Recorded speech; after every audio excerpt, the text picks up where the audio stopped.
Hello everyone, welcome back to my YouTube channel unfold learning. और आज मैं लेकर आई हूँ आपके लिए एक और solution video from let's practice mathematics class 8 from green earth publication, जिसका chapter 15 linear equation in one variable की एक्सरसाइज 15.1 हम सॉल्व कर रहे थे। और आज हम इस एक्सरसाइज के क्वेश्चन नंबर 6 से स्टार्ट करेंगे। प्रीवियस क्वेश्चन मैं ऑलरेडी अपने चैनल पेज पर अपलोड कर चुकी हूँ। अगर आपने मिस कर दिया है तो please do have a look in the description box of this video, जहाँ पर प्लेलिस्ट बनाकर सारे सॉल्यूशंस प्रोवाइडेड हैं। और अगर आपको मेरा ये कंटेंट थोड़ा सा भी यूज़फुल लग रहा है, अगर आपको मेरे ये वीडियोस पसंद आ रहे हैं, तो please let me know in the comment section कि आप मेरा ये वीडियो इंडिया के किस पार्ट से देख रहे हैं। तो आइए स्टार्ट करते हैं क्वेश्चन नंबर 6 के साथ। The denominator of a rational number is greater than it's numerator bye 10. If the numerator is increased by 19 and denominator is decreased by 1, the number obtained is 3 by 2. Find the rational number. तो rational number हम numerator ऊपर लिखते हैं और denominator नीचे लिखते हैं, ठीक है ना। तो डिनोमिनेटर जो रैशनल नंबर का है वो ग्रेटर है न्यूमरेटर से 10 टाइम, ठीक है, 10 नंबर बड़ा है। तो हम यहाँ लिख सकते हैं let the numerator be x, so denominator would be x plus 10। ठीक, अब हमसे कहा गया है that if the numerator is increased by 19, अगर न्यूमरेटर 19 इंक्रीज हो जाता है और डिनोमिनेटर डिक्रीज बाय 1 और डिनोमिनेटर 1 डिक्रीज हो जाता है, तो हमारा जो नंबर ऑब्टेन्ड है दैट इज़ 3 by 2। तो हमारा जो नंबर है x अपॉन x प्लस 10, इसमें हमने न्यूमरेटर में इंक्रीज़ कर दिया 19 को और इसमें से डिक्रीज़ कर दिया 1 को, तो हमें मिल जाता है 3 by 2। ठीक, ये हमारी बन गई इक्वेशन। अब हम इसको फर्दर सॉल्व कर सकते हैं। That is x upon 19 upon x plus 9 is equal to 3 by 2। Cross multiplication 2 into x plus 19 is equal to 3 into x plus 9. This becomes 2x plus 2 19s are 38. 3 into x 3x 9 3s are 27. अब हम इसको इस side ले जाएंगे, सो 3x minus 2x, इसको इस side ले जाएंगे 38 minus 27, we get x is equal to 11। तो ये हमारे पास x की वैल्यू आ गई है। तो हमारा जो न्यूमरेटर है दैट इज़ 11 एंड डिनोमिनेटर जो है that will be 11 plus 10 that is 21। हमको रैशनल नंबर फाइंड करना है। सो rational number is numerator upon denominator that is 11 by 21। Question number 7. The perimeter of rectangular swimming pool is 188 meter. Its length is 4 more than twice its breadth. Find the length and the breadth. तो हमें पता है कि length, let the length be x and breadth जो है that is twice its breadth, 4 more than twice the breadth. Length is 4 more than twice its breadth. तो breadth को हम x ले रहे हैं, length is 4 more than twice its breadth, 4 plus 2x।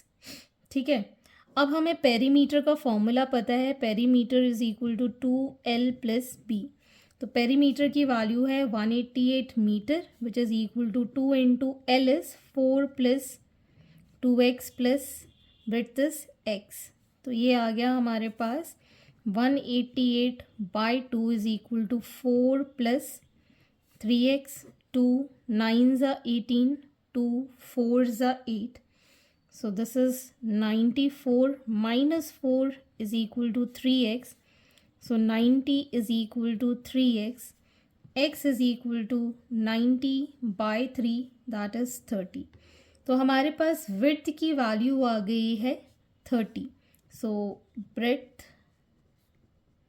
Is 30 meters length हम निकाल देते हैं यहाँ से 4 + 2 × 30 that is 60 + 4 that is 64 meters. So hence this is the answer. Question number 8. Half of herd of deer are grazing in the field and 3/4 of the remaining are playing nearby. The rest are drinking water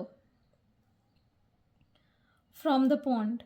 Find the number of deer in the herd. तो हम यहाँ पर लिख लेते हैं let the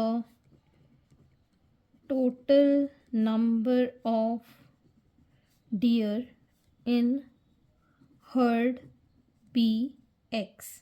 ठीक है. So number of deer grazing, that is half of this. ठीक है. Number of deer playing, that is 3/4 of the remaining. Remaining कितनी बची? आधी और बची. ठीक है ना. एक्स थी, आधी ग्रेज कर रही हैं, तो उसमें से कितनी और बचेंगी? आधी. तो 3/4 ऑफ द रिमेनिंग मतलब 3/4 of 1/2. So it will be 3/8 of x. ठीक है. तो हमको ये पता है 9 जो है वो पानी पी रही हैं. ठीक. So number of dear drinking water is 9. ठीक है ना. तो ये किसके इक्वल हो जाएगा? टोटल में से हमने हाफ जो कि ग्रेस कर रही हैं और 3/8 ऑफ एक्स. ठीक है ना. इससे हम एक्स फाइंड कर लेंगे. सो 9 इज़ इक्वल टू एलसीएम लिया 8x - 4x - 3x is equal to 9. और यहाँ पर आ जाएगा ये 7 8 एक्स में से 7 गया तो x/8. तो x is equal to 9 × 8 that is 72. So therefore total number of deer are 72. Question number 9. Divide 200 rupees into two parts such that 1/3 of the first and half of the second are equal. तो 200 को हमको दो part में divide करना है. तो हम assume कर लेते हैं let the first part be x and second part will be rupees 200 minus x. तो फर्स्ट पार्ट का 1/3 of the first part is equal to half of the second part. 200 minus x जो second part है. अब हम इसको solve कर देंगे, cross multiply करेंगे. 2x is equal to 3 × 200 minus x that is 2x is equal to 600 minus 3x. इसको इधर ले गए. 5x is equal to 600. So x is equal to 600 upon 5. 5 1s are 2s are 0s are. So x आ गया हमारे पास 120. That is the first part. This is the first part. Now we need to find the second part. Second part will be equal to 200 में से minus करेंगे 120 that is 80. So 80 rupees or 120 rupees are the parts. Question number 10. A laborer is engaged for a month, that is 30 days, on condition that he will receive 50 for each day he works and will be fined rupees 10 for each day he is absent. If he received rupees 1200 at the end of the month, calculate how many days he remained absent. तो सबसे पहले हमें यहाँ पर total number of working days कितने हैं? 30 and amount of money for working 30 days will be 30 into ₹50 एक दिन का उसको मिल रहा है, तो इट विल बी 1500 रुपीज़। ठीक है ना। तो 30 दिन में उसको 1500 रुपये मिलने चाहिए, लेकिन उसको कितने मिले? 1200 रुपये मिले। तो हम यहाँ लिख सकते हैं money he received, that is rupees 1200, and money he was fined, total 1500 मिलने थे लेकिन उसको 1200 रुपये मिले, दैट इज़ 300 रुपीज़ उसको फ़ाइन पे करना पड़ा। ठीक है। अब हमको 300 रुपीज़ अगर उसने फ़ाइन पे किया है, ठीक है ना, तो वो कितने दिन एब्सेंट रहा ये आपको बताना है। How many days he remained absent. तो फ़ाइन के उसको कितने रुपीज़ देने थे? 10 rupees each day when he is absent, और 50 रुपीज़ उसको मिलने ही मिलने थे। ठीक है ना। सो टोटल 50 और 10 कितना हो गया? 60। तो एक दिन का उसको मुआवजा कितना देना पड़ेगा? 60 रुपीज़। तो हम यहाँ लिख सकते हैं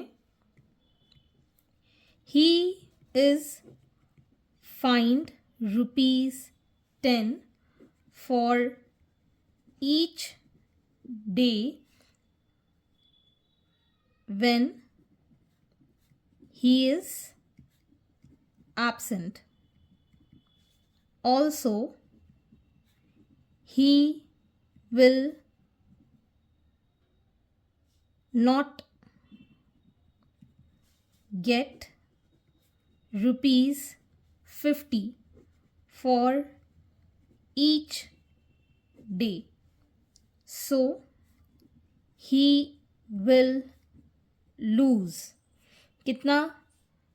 50 rupees plus ₹10, that is ₹60 per day. एक दिन में उसका लॉस कितना है? ₹60। Therefore number of days he was fined be x. ठीक है ना। तो x into 60 is equal to ₹300। ठीक है। So x is equal to 300 divided by 60, that is 5। तो वो 5 डेज एब्सेंट था जिसके लिए उसने फाइन पे किया। ठीक है। So he was absent for 5 days. Question number 11, a leopard running 70 meter per second is 120 meter behind the gazelle running 50 meter per second. How long will it take the leopard to catch up the gazelle? तो यहाँ पर आपको leopard भाग रहा है, गज़ल जो कि इतने मीटर पर सेकेंड से भाग रहा है, दोनों की डिफरेंस इन स्पीड हम निकाल देंगे। हमारे पास डिस्टेंस है तो हम टाइम निकाल सकते हैं। तो सबसे पहले difference in the speeds, that is 70 meter per second minus 50 meter per second, that is 20 meter per second. अब हमें डिस्टेंस पता है, distance is 120 metre, so time is equal to distance upon speed. Distance is 120, speed is 20, that is 6 seconds. So leopard is going to catch the gazelle in 6 seconds. Question number 12. A man has 21 rupees in the form of 50 paise and 25 paise coin. If the total number of coins are 52, find the number of coins of each type. तो सबसे पहले हम यहाँ पर ले लेते हैं let the number of 50 paise coins be x and 25 paise coins और टोटल है 52, तो 52 में से माइनस कर देंगे x। ठीक है। तो ये है पैसे में, हमको दिया है रुपीज़ में, तो 50 पैसे का मतलब हो गया 0.5 रुपीज़ जो कि हमारे पास x हैं प्लस रुपीज़ 0.25, इसको भी डिवाइड बाय 100 कर देंगे, that is 52 minus x is equal to rupees 21। ठीक है, तो अब हमारे पास आ जाएगा 0.5x plus this will give 13 minus 0.25x is equal to 21। तो अब हम इसको जब सॉल्व करेंगे we'll get 0.25x is equal to 21 minus 13, so it is 0.25 is equal to 8, यहाँ पर x है, so x will be 8 upon 0.25, decimal हटाया 100 लगाया, this is 4 times, so x is equal to 8 4 ज़ा 32, x का मतलब हो गया 50 पैसे कॉइन्स, तो ये आ गए हमारे पास 50 पैसे कॉइन्स। अब हमको निकालना है 25 पैसे कॉइन, सो 52 में से हम 32 माइनस कर देंगे, we'll get 20, so 20 will be 25 पैसे कॉइन्स। तो हमारे पास 50 पैसे के 32 कॉइन्स थे और 25 पैसे के 20 कॉइन्स थे। तो hence these are the solutions and I hope आपको मेरे सॉल्यूशन वीडियो ज़रूर पसंद आ रहे होंगे। अगर आपको कोई भी डाउट या क्वेरी है तो आप मेरे चैनल के कमेंट सेक्शन में कमेंट करके, या फिर आप मुझे सर्च कर सकते हैं on Telegram by the name unfold learning. At last please do share my videos with your family and friends and don't forget to subscribe my channel. Thank you for watching.